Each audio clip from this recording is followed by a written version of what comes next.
Hola chicos, en esta ocasión vamos a hablar de la enfermedad de la diabetes. Primero y principal, a grandes rasgos, la diabetes, ¿qué es? Es una suba de la glucosa en sangre, una suba muy alta. Bien, ¿qué es la glucosa? La glucosa es un monosacárido que pertenece a la familia de los carbohidratos.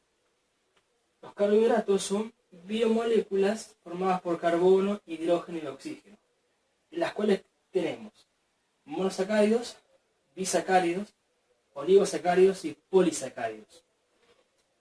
Ahora vamos a llevarlo a algo más fácil para que se pueda deducir. Por ejemplo, disacárido. Un disacárido es la lactosa.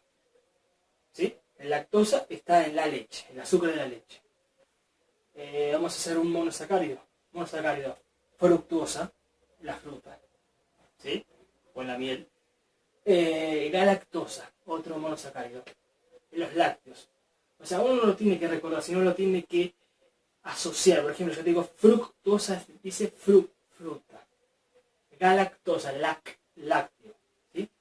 Polisacáridos, celulosa, titina, almidón, ¿no? La celulosa forma parte de la pared celular de las plantas, ¿sí? La pared celular del reino de las plantas, ¿sí? Así que cuando estamos consumiendo, por ejemplo, una lechuga, una chicoria o lo que sea, estamos consumiendo celulosa, ¿sí? Quitina. La quitina forma parte también de algunos animales, por ejemplo, las anchoas tienen quitina, ¿sí? Bien. Vamos a hacer cómo se absorbe. Sin irme mucho a lo...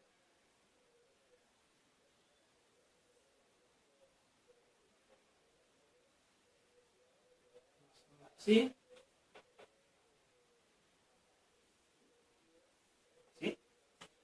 Bien. Consumimos la comida, ingresamos por la boca, ocurre la masticación y la parte química que con la amilasa va a empezar a los dientes empiezan a segmentar la comida y la amilasa empieza a formar el bolo, ¿sí? Este bolo alimenticio baja por el esófago, lo ayuda a la gravedad y los movimientos peristálticos, llega al estómago y en el estómago se produce el quimo, ¿sí? Con los jugos pancreáticos que están formados de ácido clorhídrico, moco y agua forman el quimo, que finalmente pasa del antro,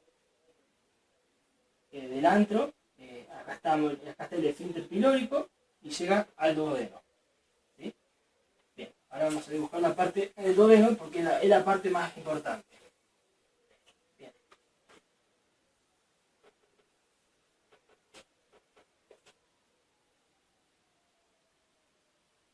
Así.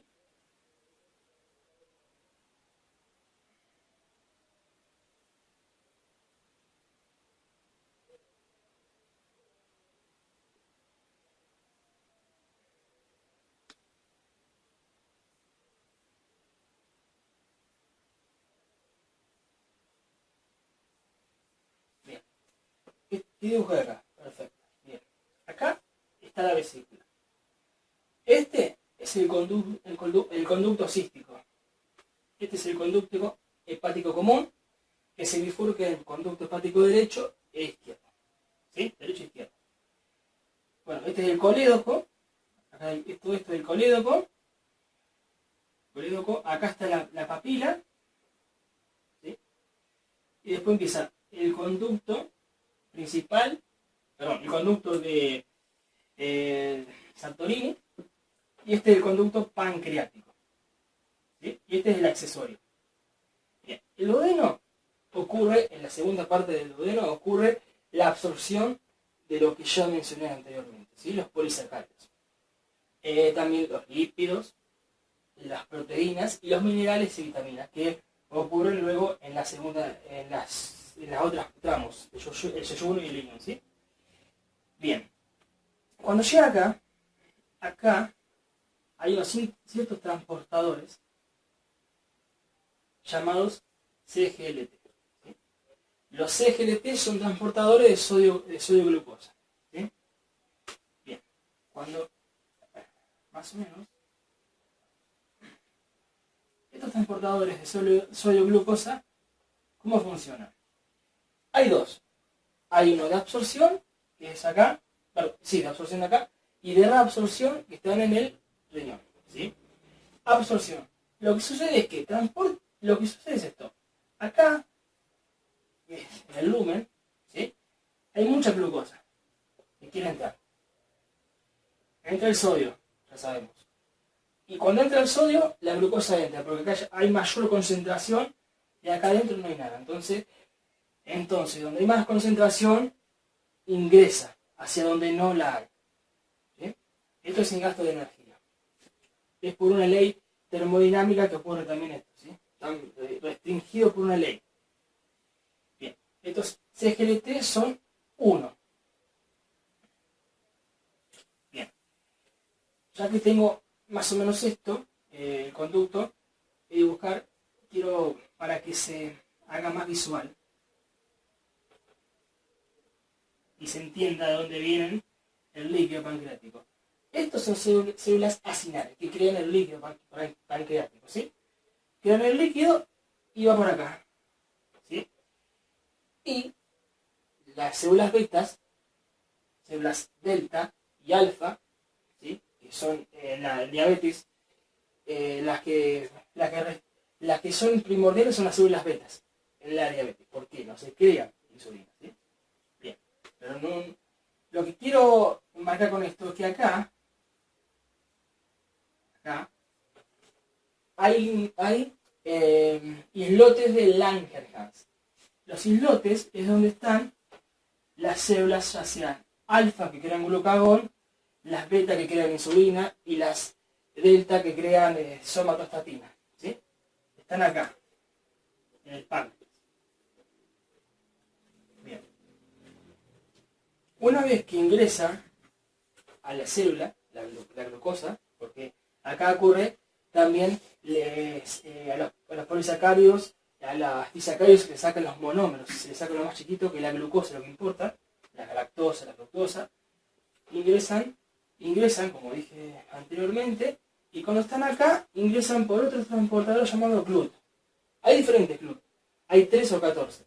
El cuarto, que es uno de los más importantes porque es el que depende de la insulina para entrar. O sea, necesitamos insulina, necesitamos que el páncreas cree insulina para que ingresen dentro de las células, por ejemplo, en el tejido adiposo, que depende de la insulina, en el tejido, en el músculo. ¿Sí? Bien. El GLUT, como ya mencioné, necesita de la insulina para poder entrar, el GLUT4. Pero el GLUT, el que está acá, el GLUT2, no. Hay muchos GLUT, por ejemplo el del cerebro, que es el GLUT1, que no necesita de insulina para poder ingresar y realizar las funciones vitales. Mirá si necesitaríamos insulina para que se entre glucosa al cerebro. Bien. Ahora, sabido esto, vamos a pasar a la siguiente etapa. Bien. Diabetes tipo 1, diabetes tipo 2. La diabetes tipo 1 ya es genética, ¿sí? Hay ciertos genes que te predisponen a tener diabetes tipo 1. Muy bien. ¿Qué sucede en la diabetes tipo 1? Las células que mencioné recién, las beta, son atacadas por el sistema inmunológico. Hay algo que hace desencadenar el sistema inmunológico y las va atacando. ¿Sí? Bien. En los cromosomas, en el 6, hay un gen que se llama complejo mayor de histocompatibilidad, que es el que nos dice, es el complejo que va a permitir reconocer lo propio de lo no propio. O sea, va a poder reconocer cuando entra una bacteria y va a poder reconocer a una célula beta. Va a decir que la célula beta es nuestra, es importante y cumple una función, y que la bacteria que ingresa no lo es y la va a matar. Bueno, el sistema inmunológico lo va a atacar. Pero, como estamos hablando de diabetes tipo 1, acá hay una pequeña alteración, y pasamos a tener un gen que los científicos creen que es el que predispone a la diabetes tipo 1. Bien. Sabemos que el MHC, el complejo mayor histocompatibilidad, hay de 3 clases. ¿Sí? Tenemos 3 clases. Bueno, el MHC1, el 2 y el 3. En el 1 tenemos HLA tipo A, de tipo B y de tipo C. Y acá tenemos HLA de tipo, por ejemplo, DQ y otro que es DR, que tenemos 3 y 4. Estos son los que generan, según los científicos, la diabetes. ¿Sí? Si tenemos estos, son los que predisponen a la diabetes. Bien. Estos CLHA están en todas las células de todo el organismo, o sea que las células beta tienen esto. Entonces las células beta van a tener este complejo. Entonces cuando un agente del sistema inmunológico circunvague, lo va a reconocer. Por ejemplo, un macrófago lo reconoce que eso es peligroso para el cuerpo y empieza a atacar. Entonces, lo que hace es, como porque los macrófagos también son células presentadoras de antígenos. Entonces, esa célula beta, la ataca y le lleva el péptido ¿a quién? Al linfocito T. Entonces, el linfocito T, el receptor, lo que hace más o menos esto, ¿no? Entonces, el MHC del macrófago le presenta el péptido al linfocito T. Este es el receptor. Entonces le presenta y le dice, esto es lo que hay que atacar. Y bueno, y ahí empieza a desencadenar el sistema inmunológico. ¿Qué pasa? Lo que sucede es que las células beta no son, bien, lo detectan como que es un antígeno, un autoantígeno, porque sabemos que tenemos isoantígeno, heteroantígeno y autoantígeno. ¿Sí? No es que atacan y las matan enseguida. Tarda un tiempo, por eso se detecta se detecta a una edad temprana, puede ser a los 15 años, a los 6 años, no sé, ¿no? Eso puede depender de ciertos factores biológicos. Pero no es que enseguida ocurre esto. Esto es un proceso que va continuando a lo largo del tiempo corto, y por eso es un proceso inflamatorio llamado insulitis. Bien, entonces, las células beta son atacadas por el sistema inmune, porque lo desencadena y algo que hace que el sistema inmunológico reaccione con las células beta. Las atacan, las matan. Pero se descubrió que también las células beta se defienden. Pero como siempre las están atacando de forma continua, las células beta terminan por liberar una cierta sustancia llamada FAS, que finalmente terminan muriendo por apoptosis. Por el ataque, si no la atacan, se mueren por apoptosis. Muy bien. Vamos a borrar y seguimos. ¿Y la diabetes tipo 2 qué es? Bueno, la 2 es diferente porque ya ocurre a una edad más adulta. Y ocurre ¿por qué? Porque nosotros tenemos una mala alimentación. O sea, el páncreas, si tuviéramos una alimentación correcta, hiciéramos ejercicio, a lo largo del tiempo no pasaría nada. Podríamos contar con una salud regia, pero como la alimentación de hoy en día se come con su comida chatarra, se come azúcares, harinas refinadas, eso lo que hace es cansar el páncreas. ¿Por qué? Porque si vos tuvieras una comida balanceada, el páncreas trabajaría normal, trabajaría despacio, crearía insulina, pero como nosotros estamos comiendo en exceso, el páncreas trabaja para poder controlar ese azúcar que tenemos en el torrente sanguíneo y poder ingresarla ya sea a la célula o transformarla en grasa. Entonces, lo que sucede es que el páncreas trabaja en exceso y se cansa. Entonces, con el tiempo va creando poca insulina. Y también en las células se genera una cierta resistencia a la insulina. Una resistencia a la insulina. Quiere decir que nosotros tenemos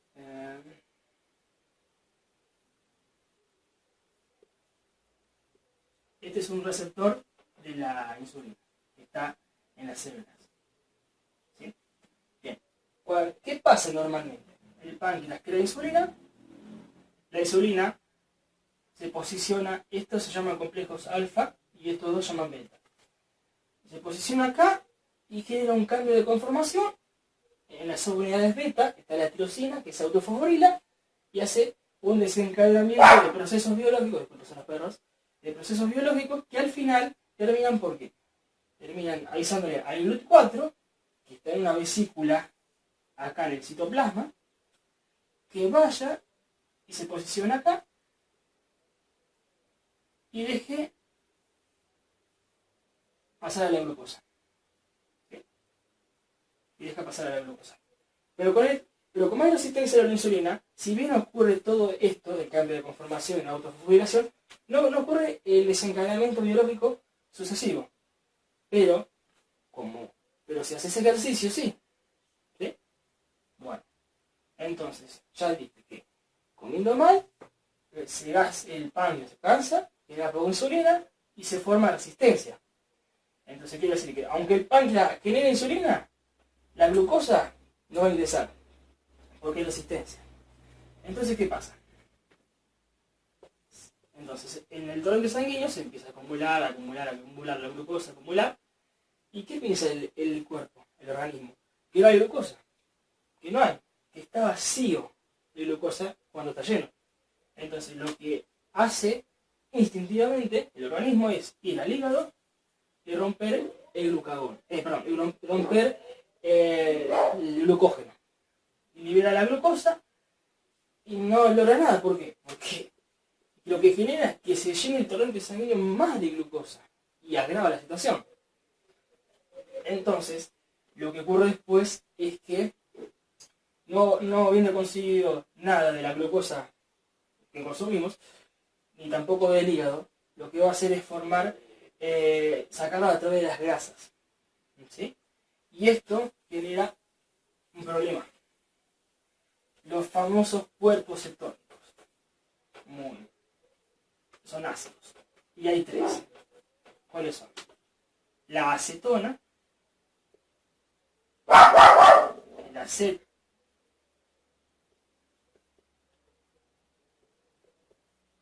el acetoacetato, ¿sí? Y el 3-hidroxibutirato. El 3-hidroxibutirato. Acetona, que se libera por la respiración, acetoacetato y 3-hidroxibutirato. Generan energía, ¿sí? Este genera 26 ATPs y este creo que genera 22 ATPs. ¿Sí? Bien, pero ¿qué pasa? Si bien obtuvimos energía, lo que pasó es que se formaron cuerpos cetónicos. ¿Sí? Y estos cuerpos cetónicos, que son estos, los iones hidrógeno, generan algo muy importante, que es atrofiar la bomba sodio-potasio. Célula. Una bomba sodio-potasio que mantiene la bomba sodio-potasio libera al medio extracelular sodio 3 e ingresan dentro del intracelular 2 potasio, o sea que mantiene el potencial de la membrana. Acá adentro es negativo y afuera es positivo, ¿sí? Esto que se generó de haber usado la acetona y el hidroxibutirato, lo que hace es atrofiar esta bomba, entonces hay una alteración. ¿Sí? Bien, pero ¿cómo responde esto el cuerpo? ¿El cuerpo cómo responde? Porque si ocurre esto y sabemos que puede pasar esto, el cuerpo tiene que reaccionar de alguna forma. Lo que hace es utilizar el bicarbonato. ¿Sí? Entonces, usa el bicarbonato para poder apalear esto y lo que genera es agua y dióxido de carbono. ¿Sí? Aumenta el dióxido de carbono más de lo normal. Entonces, si aumenta más de lo normal, Hay un mecanismo para liberar esto, que se llama la respiración de Kussmaul, que se utiliza para poder eliminar el exceso de dióxido de carbono. ¿Sí? Bueno. Lo que sucede además es que hay otro protagonista en esto. Es el riñón. Cuando yo al principio dije que hay CGLT de absorción y de reabsorción. Los de absorción están en el intestino delgado, los CGLT1, pero los de reabsorción son los CGLT2 y están en el riñón, en el nefrón. ¿Sí? Vamos a hacer la cápsula de Bowman, el tubo contorneado proximal, más o menos. Acá empieza el asa de Henle, el tubo contorneado distal y el tubo colector. ¿Sí? A la cápsula le llegan arterias eferentes y salen arterias aferentes, que son las arterias que son las que llevan la sangre purificada. Ingresa la sangre que tiene que eliminar desechos metabólicos, y acá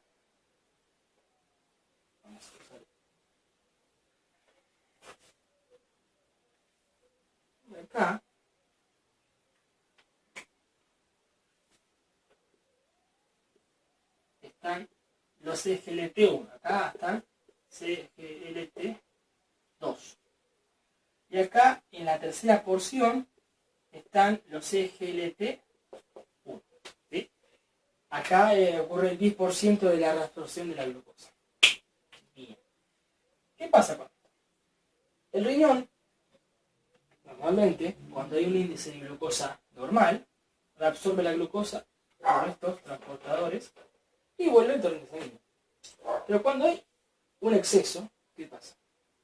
Hay un exceso, y al haber un exceso de glucosa, ese índice se supera. Entonces no puede reabsorber y la glucosa se va. Y lo eliminamos por la orina. No es bueno porque se elimina la glucosa, pero se lleva el agua. Entonces ocurre una diuresis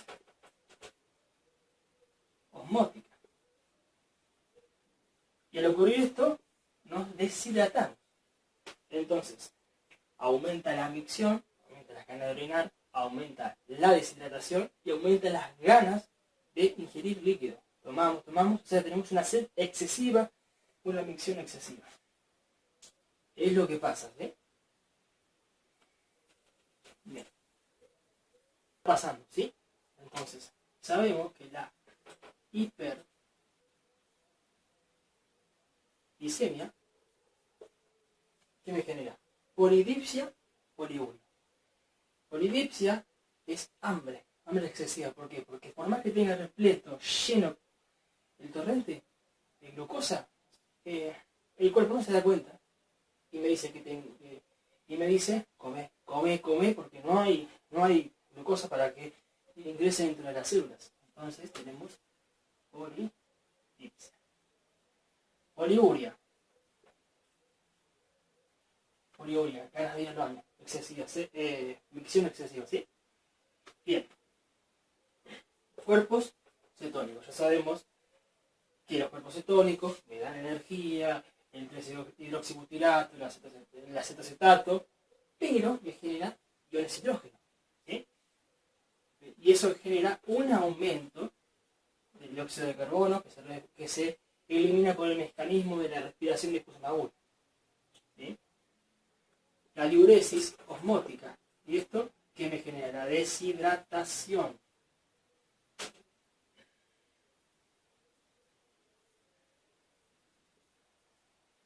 La deshidratación. ¿Sí? Además, hay un índice que nos dice que si la glucosa aumenta en 100 miligramos por decilitro, el sodio baja 1,6 mil equivalente por litro. ¿Sí? Estos son el índice. Bien. Entonces, si el sodio baja 100 milimol por litro, si baja por debajo de los 135 milimol por litro, genera alteraciones neuronales. O sea que, por ejemplo, náuseas, mareos, ¿sí? Pérdidas de memoria. Además esto. Hiponatremia. Hiponatremia. Que también me genera el sodio, me baja el sodio. ¿Sí? Me baja el sodio y me altera la bomba. ¿Sí? Por eso hay que tener cuidado cuando se le suministra insulina. ¿Sí? Muy bien. Ya más o menos sabido esto, vamos a decir algo más, como para cerrar. La insulina que se inyecta en los diabéticos, antes venía del cerdo, ¿sí? Lo que sucede es que difería en un aminoácido con la nuestra. Entonces, a lo largo del tiempo, provocaba efectos secundarios que no viene al caso mencionar. Hoy en día, la ingeniería genética, obviamente antes, lo que hizo es la insulina recombinante. ¿Sí? ¿Cómo es? Se crean las cadenas de insulina químicamente, luego se unen y la ponen dentro de las bacterias. Tenemos la bacteria Escherichia coli porque es fácil de cultivarla, el plásmido que tienen acá, la caída de ADN, ¿no? Por ejemplo, no me voy a poner a dibujar todo lo que tiene. El plásmido